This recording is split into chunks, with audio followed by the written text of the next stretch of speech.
Hi friends, welcome back to VGSC vlogs.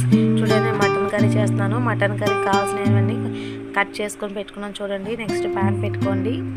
తర్వాత మనకు తగినంత ఆయిల్ వేయండి. దాంట్లోని వేసుకున్న తర్వాత కొంచెం ప్యాన్ వేడైన తర్వాత నూనె హీట్ ఎక్కిన తర్వాత ఏం చేయాలంటే ఆనియన్స్ వేసుకోవాలి. చూడండి, ఆనియన్స్ వేసాను. ఆనియన్స్ బాగా మగ్గే వరకు కలుపుకున్న తర్వాత వాష్ చేసుకున్న మటన్ ఉంటుంది చూడండి, ఆ మటన్ నీట్గా వాష్ చేసుకొని దాంట్లో వేసేయండి. చూడండి, మటన్ వేసాను. నెక్స్ట్ మటన్ వేసిన తర్వాత దాన్ని బాగా వాటర్ పైకి వస్తుంది అన్నమాట మటన్లోని. ఆ వాటర్ పైకి వచ్చిన తర్వాత టమాటాస్ కూడా మనం కట్ చేసుకొని దాంట్లో యాడ్ చేసుకోవాలి. చేసుకున్న తర్వాత మనం నీట్గా దాన్ని మిక్స్ చేయాలి. బాగా మిక్స్ చేస్తే బాగా కలుస్తుంది. అది బాగా మగ్గిన తర్వాత వాటర్ వస్తుంది అన్నమాట పైకి. చూడండి, ఇలా అయిపోయిన తర్వాత పసుపు కొంచెం వేసుకోండి. తర్వాత సాల్ట్ కొంచెం యాడ్ చేసుకోండి.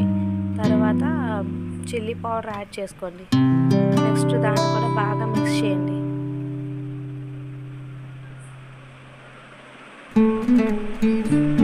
చూడండి, చిల్లీ పౌడర్ వేసుకున్న తర్వాత బాగా మిక్స్ చేయండి.